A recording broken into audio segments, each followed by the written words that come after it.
I'm Paul Page, and this is The Skinny. From the Fatheads Eyewear Studios in Speedway, Indiana, this is The Skinny.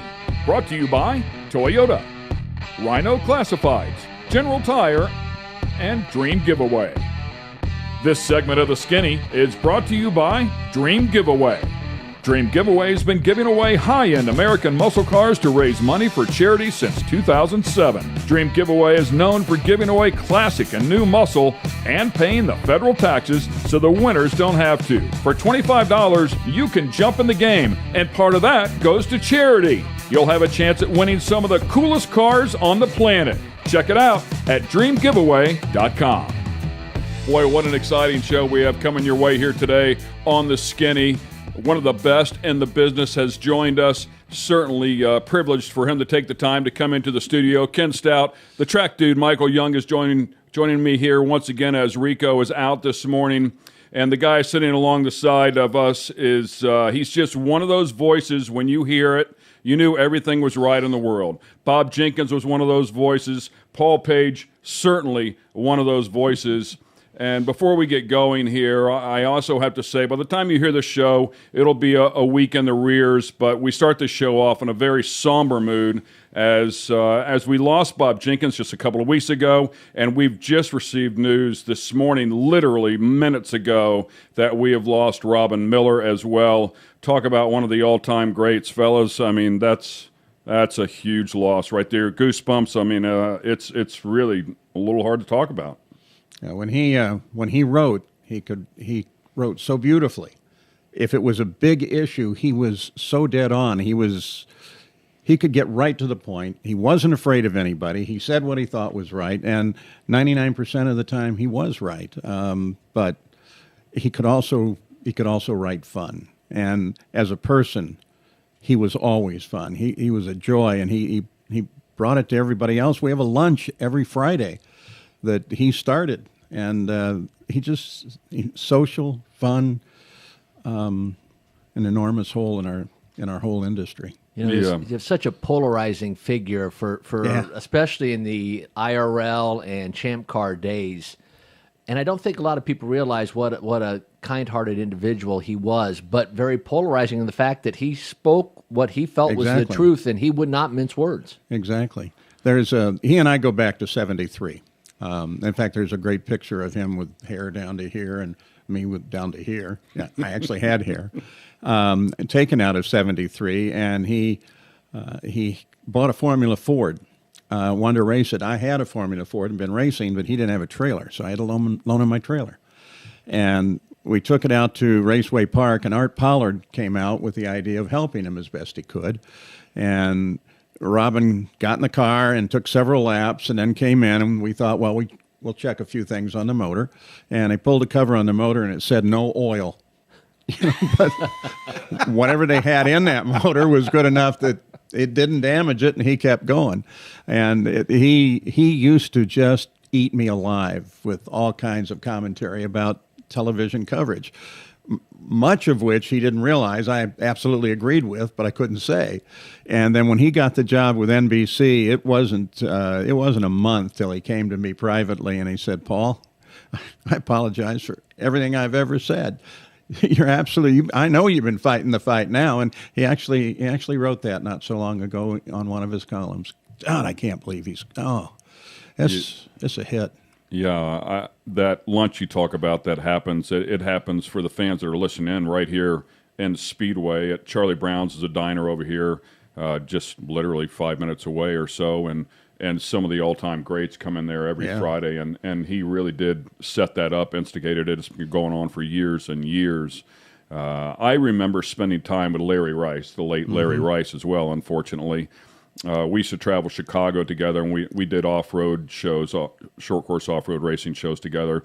But our drive to Chicago allowed us plenty of conversation, over the course of the 2.5-hour ride up and back, and great conversation. Boy, great time spent with Larry Rice, and just one of the nicest guys of all time. But he everybody has a Robin Miller story, right? But Larry Rice's story was, he said, "I quickly learned that you never told Robin Miller anything that you didn't want in print." He said, I don't care if you said to him off the record, he would agree, oh, yeah, off the record. He said, but it would be in the paper the very next day. He said, and he pissed the entire series, everybody off at one time or another. He pissed them off because he would write it down, and it didn't matter what it was. But live and die by the sword. I think that same approach saved his career as many times as it got him in trouble. Yeah, when he was in his head-on fight with A.J. Foyt, who was always close to Robin. They were always close,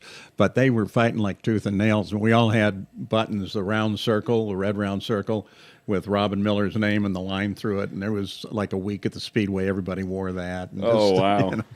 Isn't it interesting? We have to remember the good stuff, though, because he was so good, so fun, such a great human being. And it's so interesting how big of a fan of this sport that he was. And that's almost, he wore that as his badge of honor, that he was defending the sport that he so loved and the drivers that he so loved. That's well said. That's very well said. Yeah, he again, if I take it back to like 73 or so, we were both we're trying to get our fingertips on the ledge to just be part of it. And he had the passion. He was hard on it and loved everything about it. And he left his mark. He left a huge mark in it.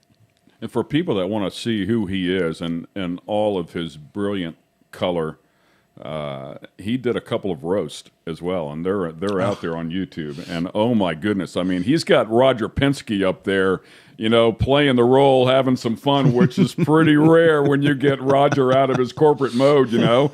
But the people that are on those roasts are absolutely incredible. But it was Robin at his best, and you could tell how deep that relationship ran with some of the biggest names in the sport. Yeah.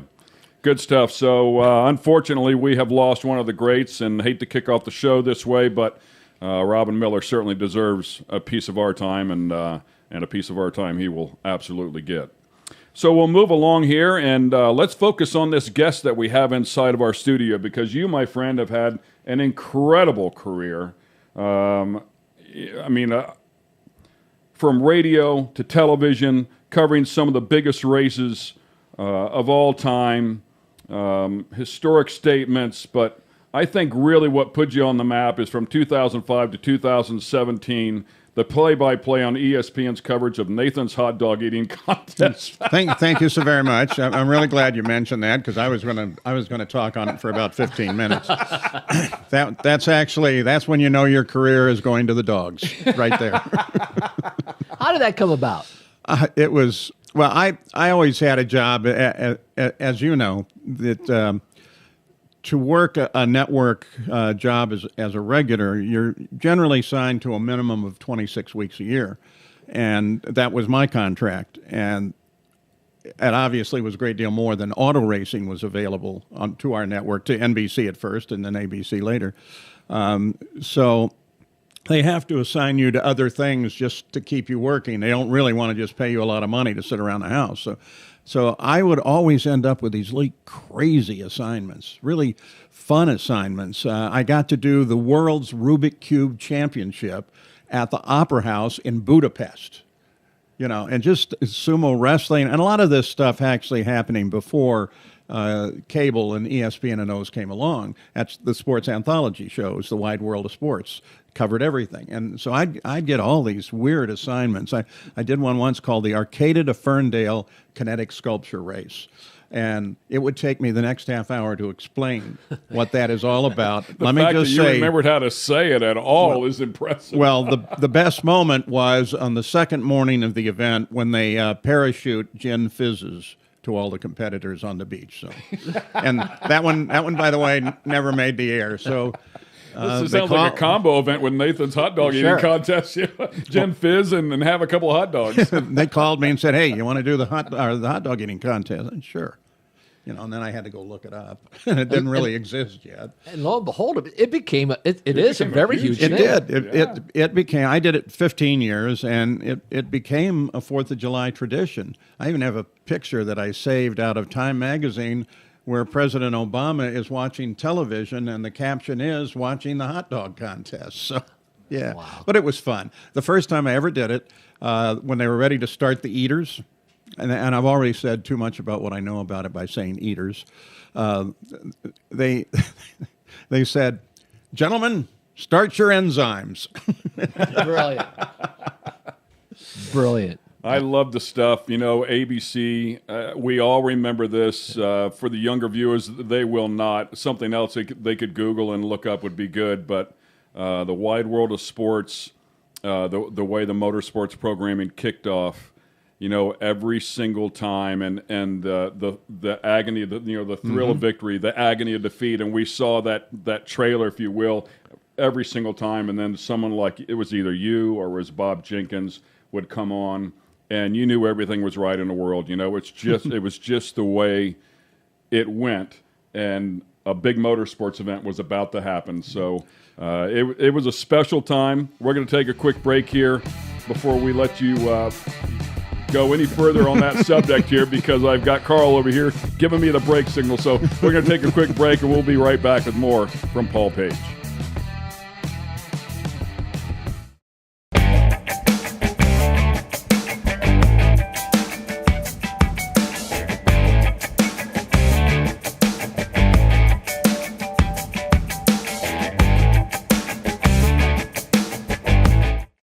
This segment of The Skinny is brought to you by General Tire. It's more than just a slogan. Anywhere is possible with General Tire. General Tire's Grabber X3 Mud Terrain tire offers aggressive styling and is engineered for durability with innovative performance features that are ready to carry you through extreme mud, dirt, and rock-covered terrain.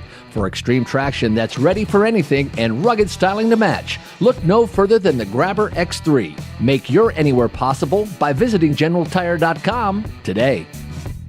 Once again, welcome back to The Skinny. Ken Stout, Michael Young with us, and Paul Page sitting in. Paul Page has covered the Indianapolis 500. He's covered CART, IRL, NHRA. If you're not familiar with him doing that, and did that for a long time, was very, very good at that as well. A couple of Emmys won along the way. One of the big voices, one of the iconic voices of all time here in the States when it comes to motorsports. Do you have a special moment? I hate to put you on the spot like that because I know there were so many, but what comes to mind throughout your career? Well, on the radio side, John Cock and Mears going side by side for the win.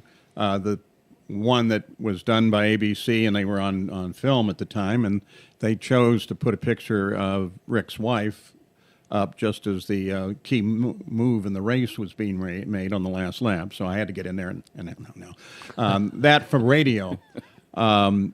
We knew we had calculated that they were going to be side by side on the last lap. We were looking at the interval just as Rick was closing, and I had this great little electronic stopwatch that was a thing of the day, and so I'm timing them. I don't know if I'm right or not, but so I tell the rest of the crew, we're going to focus on this, and here's what's going to happen.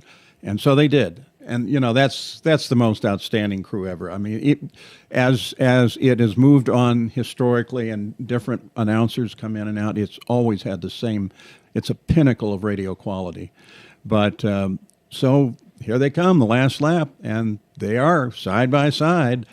And that last lap, from the fans' cheers, I could tell where the cars were on the track.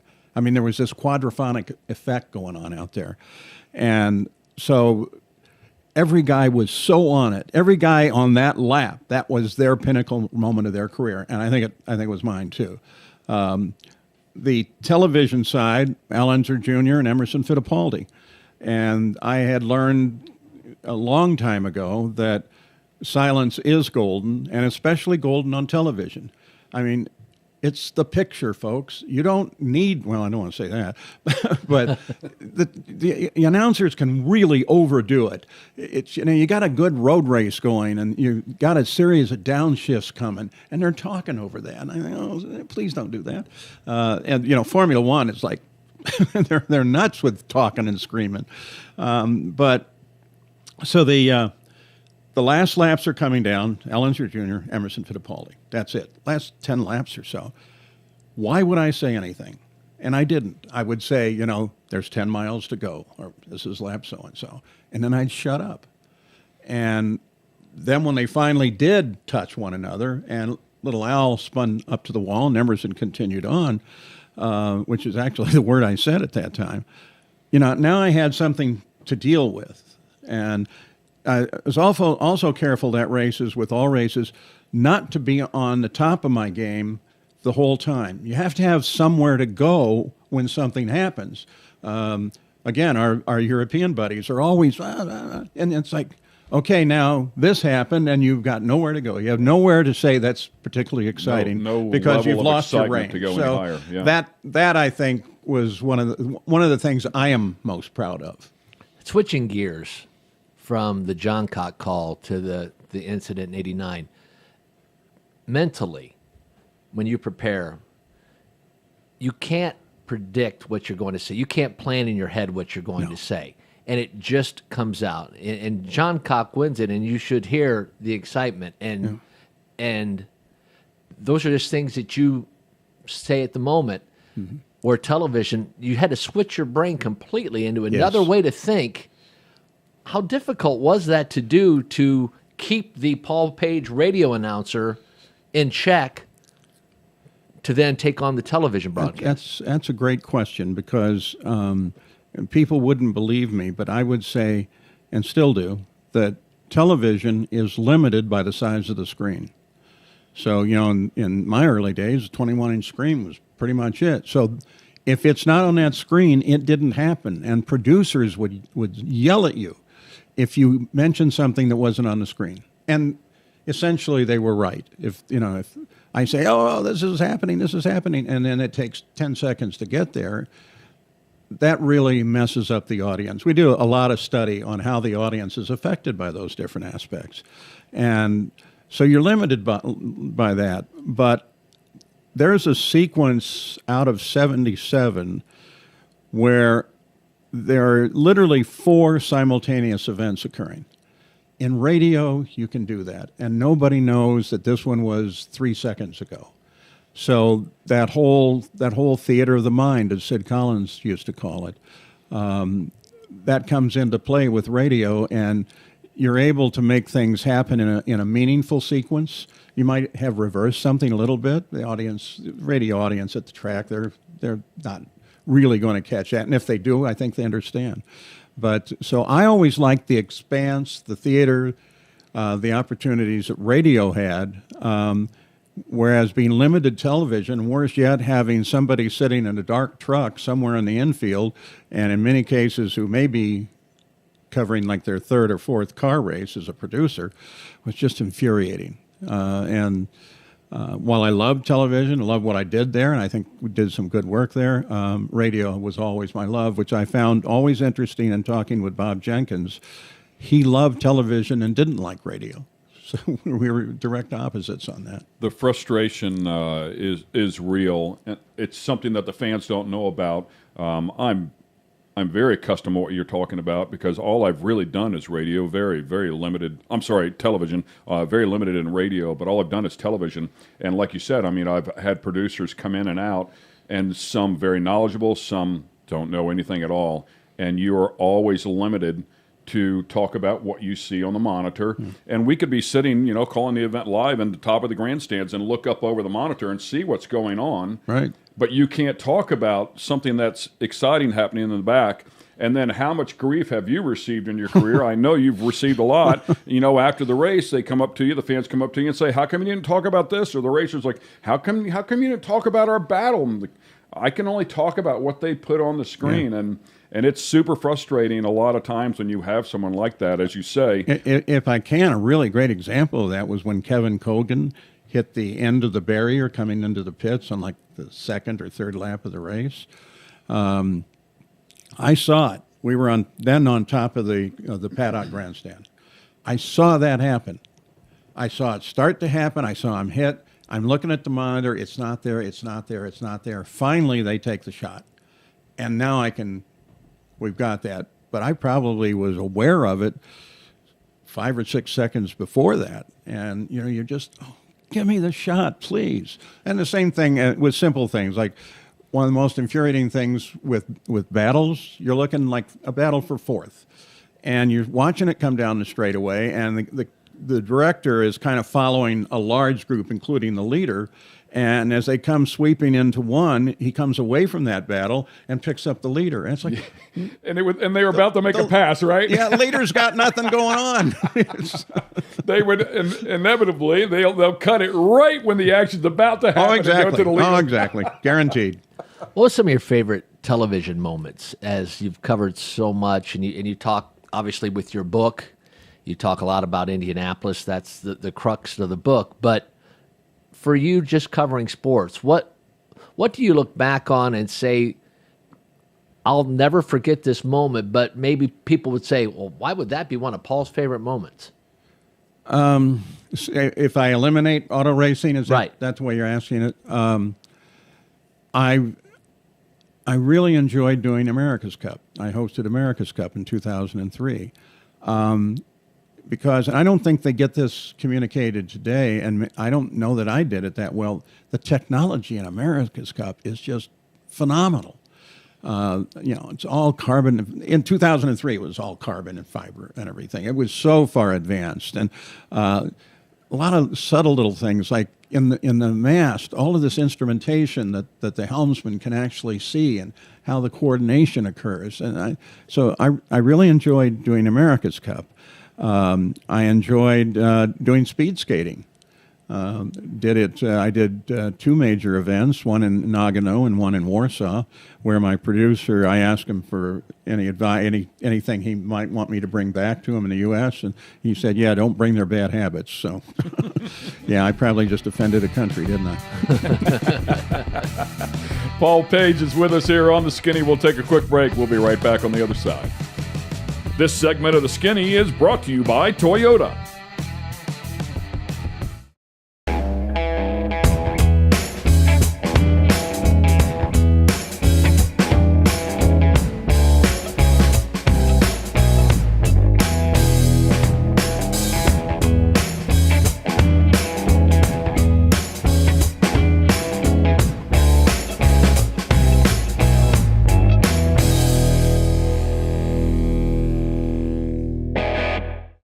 This segment of The Skinny is brought to you by Rhino Classifieds. Tired of all those ads and random stuff that shows up when you're looking to buy or sell your car parts? Rhino Classifieds was created just for you. Welcome to a streamlined buying and selling app created by racers for racers and race fans. Modified cars, classic cars, race cars, that special big block you need, the trailer to move your baby around the country in. We got you at rhino.co. Once again, welcome back to The Skinny. We have Paul Page in the studio with us today, and we've had some great stories. Of course, we could sit here for days and days and listen to his stories. They are exceptional, especially coming back from the TV world there in the early 70s, right up to modern era, and seeing how the industry itself changed. With that said, I want to take you back to the beginning.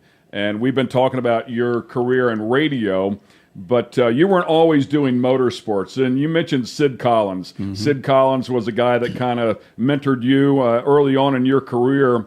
But what I noted was, I believe it was 1977 or so, you were doing a traffic report in a helicopter. Tell us about that day. I did a half a report. Now, we had a little Hughes 269B, which is like a 3-seat helicopter and glass bubble. Pretty rudimentary. And we're finishing up the day, and we're heading out to the international airport to land. And suddenly I hear a loud crack. And I look over at the pilot, and he kind of looks at me like, one of the two of us ought to know what that is, I later realized. We decided it was a crack, we'll keep going. And now we're passing over actually the parking area on the north end of the speedway, and there's another loud crack. And then we kind of lurch a little bit, and we're on the way down. And, okay, auto rotation, except I realize I'm looking at a rotor that's not moving. So there isn't any auto rotation. You know, we're now, I use the expression, a homesick brick. And we've just barely missed the Speedway High School and crashed on the track around the football field. And, that was, I like to say that that's the biggest touchdown Speedway High School ever had. But, yeah, that was, and we're pretty badly injured.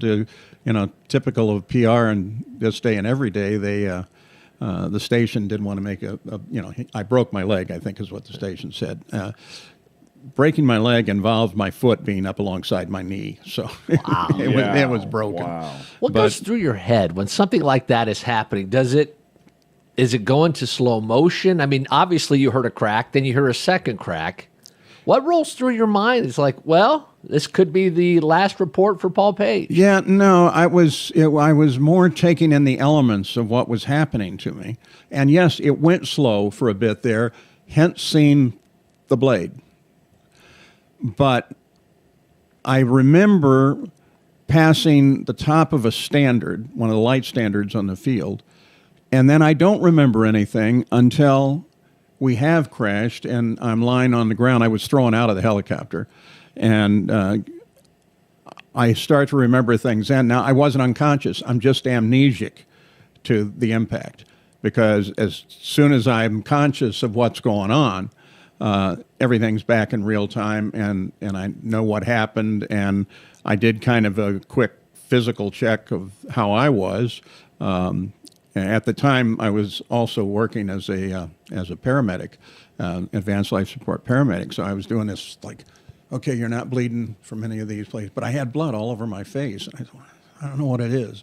Well, that point, that field is about 200 yards from a fire station, and they never got the dispatch. They just took off, and they were there in probably 40 seconds. And just having somebody else there, and knowing, because I was lying in gasoline, and I couldn't, obviously my leg, I couldn't move. I didn't know I was hurt that bad. I thought I had a skier's fracture, it's a little closed fracture. So yeah, once I became aware again, then I'm aware in real time. I'm not in pain. The shock is so heavy, and I don't have any pain. I didn't realize that at the time. I really thought, oh, they'll just drag me away. And of course, nobody wanted to do that. So, pain came back in the ambulance on the tracks that crossed where Stadium Drive is, across 16th Street. We were going to Methodist. We hit those tracks, and suddenly all the pain in the world has come back. And it was dicey, though. I mean, I make light of it a lot, but that I lived through it still when in the dark of night, when you think of those kind of things. I think, how did that happen? Why was I kept around? Kind of yeah, question. I mean, that's honestly very fortunate that both of you guys survived that crash. Yep. So much has happened in your life, and it's interesting. And I incorrectly said the call, and I must correct myself now, that John Cock wins it, and you should see the celebration as you were describing what was happening at the Indianapolis 500 and when he won the race.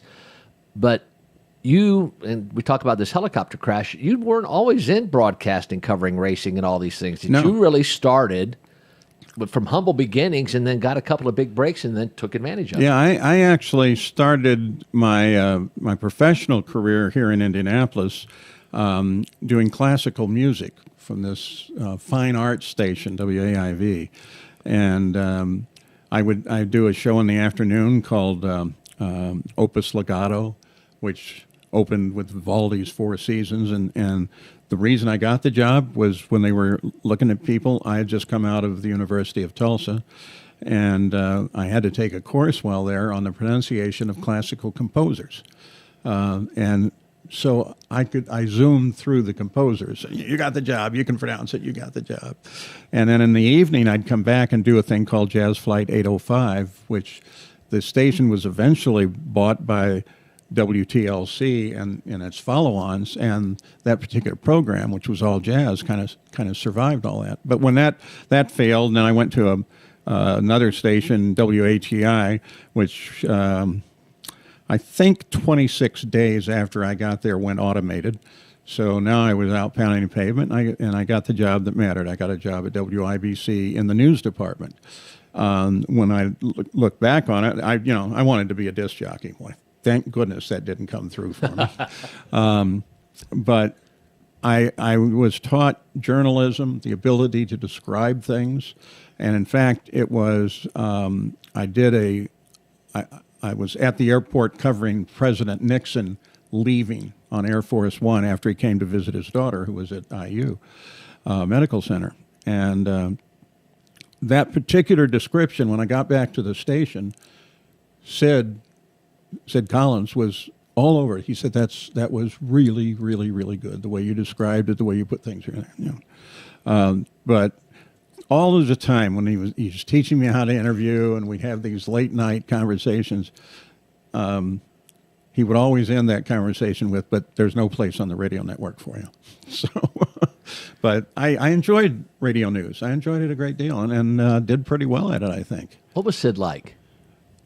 Sid was a dichotomy. Sid was a first-class individual, a gentleman, always well turned out, always well-groomed, carefully spoken. As a professional broadcaster, had thought through so much of what it is that he would do. He was very studied in our craft. He spent a lot of time, for example, teaching me how to interview after I had a terrible interview with the winner of the Soapbox Derby. And when I came back, he said just that. He said, "That's the worst interview I've ever heard." Okay, well, I'm done. But then he took me in the back studio and started teaching me his method for interviewing. And so he was very studied. He was absolutely dedicated to the 500-mile radio network, the Indianapolis Motor Speedway radio network. But it's also really the only thing he did. He was a sports director at WIBC, which was a 15-minute show, end of the day, reading copy. That's all he really did. So he was always thinking about the Indianapolis 500 and how it would be covered and what would make it better. And he was very popular on the as an MC and a host on a lot of shows and things. And as a person, the fact that he never got married was something that always bothered him. And as a person with me, Sid was also incredibly cheap. And I say that with the good humor that it's offered, but Sid would do almost anything to keep from picking up a dinner bill. And he'd come to you, and he's like you. He'd say, "What's your shirt size?" You'd tell him. He'd say, "Come here." And he'd go out to the back of his Cadillac in the parking lot, and he'd rummage through, and "I got a couple shirts that are your size." Well, they're his used shirts.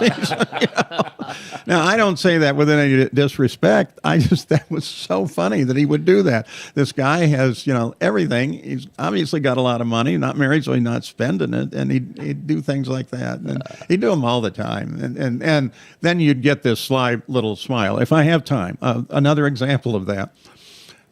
In the closing days of his life, he was bedridden.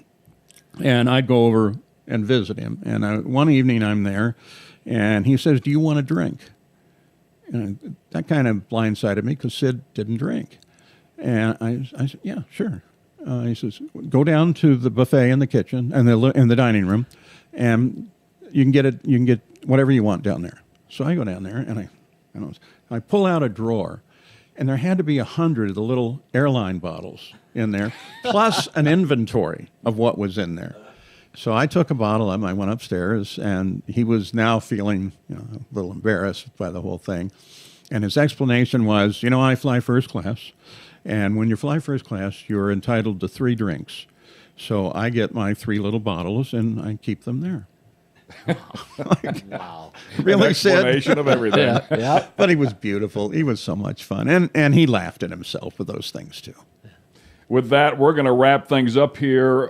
Paul, I might ask you, we'd love to have you here for part 2. Do you have enough time to stay with us here? You bet I do. You got So it. there you go. It's official. We are going to have a part 2 here with Paul Page. We have a lot to talk to him about, including his book. If you're not aware of that, we'll focus on that. Also had a very special moment that involved Martin Luther King. So we've got some good stuff coming your way here. Make sure you check out part 2. But we're going to wrap up this edition of The Skinny. Hope you enjoyed it. We'll see you next time.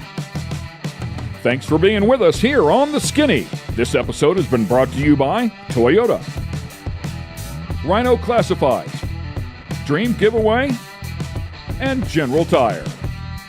For the latest in sunglasses, optical frames, accessories, and apparel, be sure to check out fatheads.com. That's Fatheads with a Z.